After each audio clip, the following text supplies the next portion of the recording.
हलै साथी टिभी हेर्ने हाम्रो सम्पूर्ण दर्शकवृन्दहरूलाई फेरि पनि स्वागत गर्न चाहन्छु यो नयाँ भिडियोमा। यति बेला हाम्रो श्रमदान भइरहेको यो भिडियो तपाईँलाई देखाउँदैछु। यति बेला धनबहादुर राईज्यूको उपस्थितिमा यो बाटो बनिरहेको छ। उहाँको अध्यक्षतामा यो बाटो बनिरहेको छ। यहाँ श्रमदानको लागि श्रमदाताहरूको लागि यहाँ टी सर्ट आएको छ दर्शकवृन्द। यो बोरामा छ टी सर्ट। यो दृश्य तपाईँलाई म देखाउँदैछु यति बेला। आज यो टी सर्ट चाहिँ यो बाँड्ने वितरण कार्यक्रम रहेको छ होइन।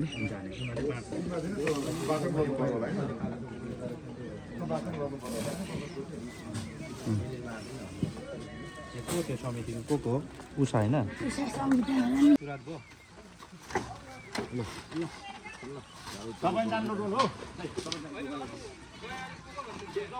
मेरोबाट पनि खिच्नु ल।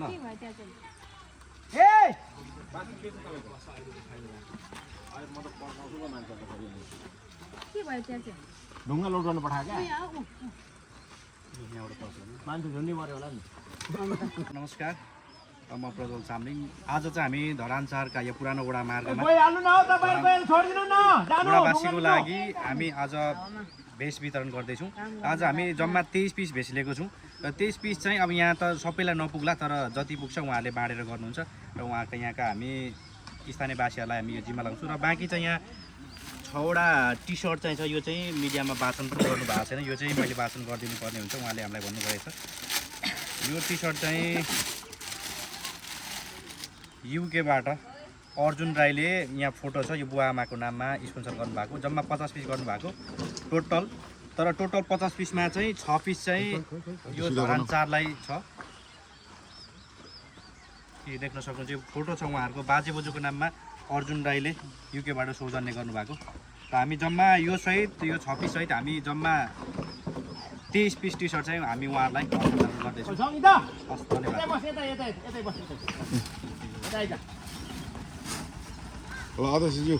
धन्यवाद।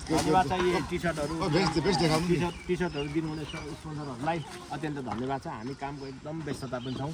कामको व्यस्तता हुँदाहुँदै पनि उहाँहरूले हामीलाई चाहिँ यसरी सहयोग गरिरहनु, चिया नास्ता चिसो आर्थिक सहयोगहरू गरिरहनु भएको छ। र त्यसमा पनि यो पत्रकार मिडिया साथीहरूलाई अत्यन्त धन्यवाद, जसले गर्दाखेरि यसरी हामीलाई चाहिँ अब यो मिडियाले पुलको काम नगरिदिएको भए होइन, एकअर्काको बिचको चाहिँ हाम्रो बिचको चाहिँ काममा हामीले गरिरहेको र उहाँहरू आर्थिक के अरे यो स्पोन्सर गर्ने मान्छेहरूसँग नजोडिदिनु भएको भए हामीलाई पोसिबल हुने थिएन। त्यसो भएर सम्पूर्ण मिडियाकर्मीलाई धन्यवाद भन्न चाहेँ। र प्रत्यक्ष अप्रत्यक्ष रूपमा सबैजनाले हामीलाई चाहिँ सहयोग गरिरहनु भएको छ, त्यसको लागि धन्यवाद छ। अनि आर्थिक सहयोगहरू पनि म थुप्रै मान्छेलाई सम्झिन्छु र चिसो नास्ता खाजाहरू पनि थुप्रै व्यक्तिहरूले यहाँ दिइरहनु भएको छ। यो चुनावी माहौलले गर्दा पनि यस्तो के अरे हामीले चाहिँ पाइरहेको छौँ, गरिरहेछौँ। नभएदेखि भोट माग्न कुद्नुपर्ने, भोटमा कुदिरहनु पर्ने, हामी चाहिँ कामको विकासको कामतिर लागिरहेछौँ। यसले चाहिँ हामीले यो वडागत योजना पनि हो। अनि अब समय पनि बित्दै गइसकेको छ। त्यो भएकोले गर्दा हामीले प्राथमिकता बाटोलाई दियौँ, बाटो बनाउने काम गऱ्यौँ। र यसरी तपाईँहरूले यस्तो समयमा जोडिनु भएकोमा यी सम्पूर्ण टी सर्ट दाताहरूलाई, आर्थिक सहयोग दाताहरूलाई, चिसो खाजा दाताहरूलाई, हरेक दाताहरूलाई चाहिँ हामी यो धरानचार खैरन्टारको पुरानो वडा मार्गको बाटो खैरन्टार बस्तीवासीको तर्फबाट उहाँलाई धन्यवाद भन्न चाहेँ र मिडियाकर्मीलाई अत्यन्तै धन्यवाद भन्न चाहेँ। यो बाटो कति मिटर बन्दैछ, के छ, कसो छ, थोरै जानकारी धेरैचोटि भने धेरैवटा मिडियामा बोलिसकेको छु। 260 मिटर। अनि हामीसँग 9 लाख रुपियाँ पैसा छ, बजेट वडाको सिटाएको छौँ। हामी लगभग 27 लाख बराबरको काम गर्दैछौँ हामीले। अनि त्यसो हुनाले हामीलाई चाहिँ एकदमै श्रमको बढी जरुरत छ। त्यो भएकोले गर्दा यहाँ व्यक्तिले हरेक दिनले आज 6 दिन भयो होला हामीले काम थालेको। 6 दिन कन्टिन्यू खटिरहेछौँ हामी र उहाँहरूले गरि पनि रहनु भएको छ। बेलुका 5 बजेर छुटौँ भन्दा पनि होइन, 1 घन्टाको काम गरौँ भनेर उहाँहरूले जुन खालको साथ सपोर्ट दिइरहनु भएको छ, त्यसको लागि धरानचार खैरन्टारवासी पुरानो वडा मार्गवासीलाई अत्यन्तै धन्यवाद भन्न चाहेँ। र उहाँहरूले जुन खालको मन छ यो भेषहरू टी सर्टहरू दिइरहनु भएको छ, त्यसको लागि धन्यवाद छ। सम्पूर्ण मिडियालाई एकमुष्ट धन्यवाद भन्न चाहेँ। हस्, धन्यवाद। ल यो चाहिँ तपाईँहरूको जिम्मा है, दुईजनाले कसलाई बाँड दिने के गर्ने मान्छे हेरेर है, आफ्नो हेरेर होइन मान्छे हेरेर। दर्शकबिन्दहरू यहाँ यसरी काम भइ नै रहेको छ। यो श्रमदानबाट काम भइरहेको छ। तपाईँलाई मैले यो दृश्य देखाएँ। एकदमै बृहत तरिकाले यो काम, बाटो निर्माणको काम, विकासको काम भइरहेको छ। चुनाव लागिरहेको समय छ यति बेला, तर धनबहादुर राई प्लस उहाँको टिमलाई चाहिँ यति बेला यो विकासे काम गर्नको लागि हतारो चटारो परेको छ। लु हेर्नुहोस् यो दृश्य, बाटो यहाँ एकदमै भव्य तरिकाले यो निर्माण भइरहेको छ। ल यो बाटो चाहिँ भव्य तरिकाले दर्शक निर्माण भइरहेको छ यति बेला। ल है त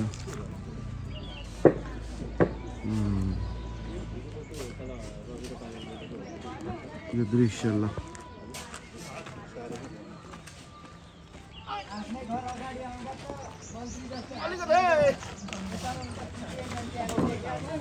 यहाँ हाम्रै अध्यक्षज्यू निगरानी गरिराख्नु भएको छ, सुपरभिजन गरिराख्नु भएको छ होइन, कसरी चाहिँ काम भइरहेको छ, क्वालिटी काम छ कि छैन भनेर उहाँ एकदम हेर्दै हुनुहुन्छ।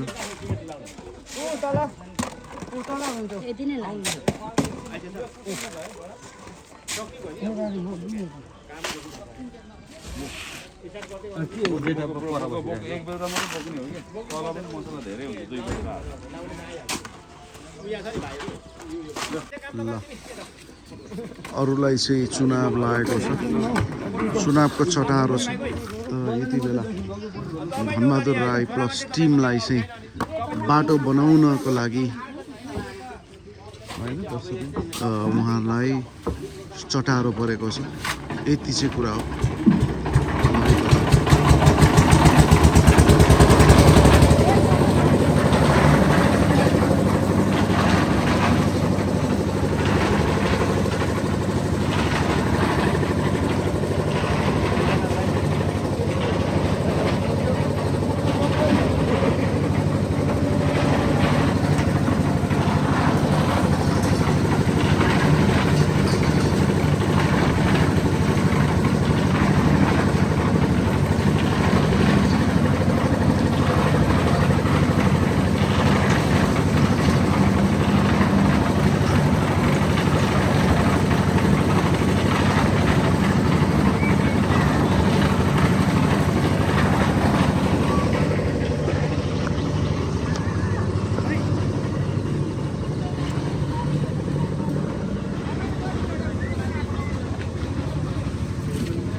ल है ल दर्शक मित्रहरू, यहाँ काम धमाधम भइरहेको छ। यदि तपाईँ श्रमदान गर्न चाहनुहुन्छ भने यहाँ त्यसको लागि पनि यो ठाउँ चाहिँ एकदम ओपन छ, तपाईँ आउन सक्नुहुनेछ श्रमदान गर्नको लागि। बिहान 7 बजेदेखि यहाँ चलिरहेको छ,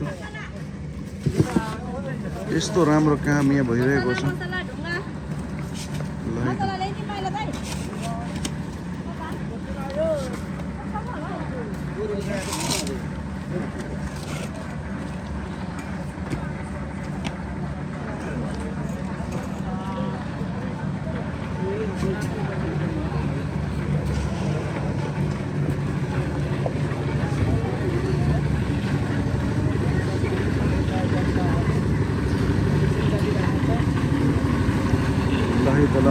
दर्शक मित्रहरू, काम चाहिँ एकदमै खतरा तरिकाले चल्दैछ, दामी हुँदैछ यहाँ काम।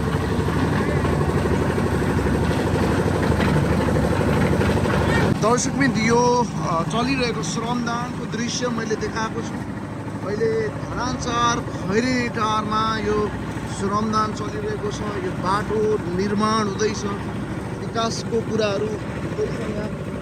यो चुनावको बेलामा सबैलाई चुनाव लागिरहेको बेला धनबहादुर राईलाई चुनाव लागेको छैन, उनले एकदमै काम गर्दैछन्। यो बाटो जति मैले देखाइरहेको छु, यी सबै बाटोहरू चाहिँ आरसिसी ढलाइ गर्नका लागि तयार पारिँदैछ। यो बाटो अत्यन्त सुन्दर हुँदैछ। अब तपाईँलाई मैले यो दृश्य देखाएँ। अनि यहाँ माथि चाहिँ अब यो रोड छ, यो चाहिँ पहिले नै बनिसकेको होइन। यहाँ यो रोडदेखि चाहिँ परपट्टि यो पनि आरसिसी ढलाइको लागि तयार हुँदैछ। अत्यन्त सुन्दर काम, विकासको काम हुँदैछ। दर्शक मित्रहरू, तपाईँलाई यो दृश्य देखाएँ मैले। आदरणीय दर्शक मित्रहरू, तपाईँ यदि श्रमदान गर्नका लागि इच्छुक हुनुहुन्छ, तपाईँ आउन सक्नुहुनेछ। श्रमदान गर्नका लागि 7 बजेदेखि यहाँ चलिरहेको छ। बिहान 7 बजेदेखि होइन श्रमदान म गर्न सक्दिनँ, केही कुरा म दिन चाहन्छु भनेर भन्न चाहनुहुन्छ भने पनि त्यसको लागि सदैव यहाँका अध्यक्ष धनबहादुर राईज्यू तयार हुनुहुन्छ ग्रहण गर्नका लागि, रिसिभ गर्नका लागि। तसर्थ तपाईँ आइदिनुहोस्, यो ठाउँमा भिजिट गरिदिनुहोस्। मैले पनि यति नै भने। यो बाटो यसरी निर्माण भइरहेको छ यहाँ धमाधम। लु हेर्नुहोस् त, माथिसम्म म पुर्याउँछु तपाईँलाई। सायद तपाईँ अस्ति मैले जुन हालेको भिडियो यदि तपाईँले हेर्नु भएको छ भने त्यहाँ तपाईँले नोटिस गर्न सक्नुहुन्छ सुरुमा कस्तो थियो र अहिले कस्तो बनिरहेको छ भनेर। ल यो बनेको थिएन होइन, यो अहिले अब लागिसकेको छ। यो वाल कति इन्चीको वाल लागिसकेको छ। बाटो अब यसरी काम धमाधम हुँदैछ, निर्माण हुँदैछ है त। ल यो दृश्य तपाईँलाई मैले देखाएँ, कस्तो लाग्यो? धनबहादुर राईलाई चुनाव लागेको छैन होइन, अरू सबैलाई चुनाव लागे पनि। ल है त, कमेन्ट मार्फत भन्नु होला तपाईँलाई कस्तो लाग्यो।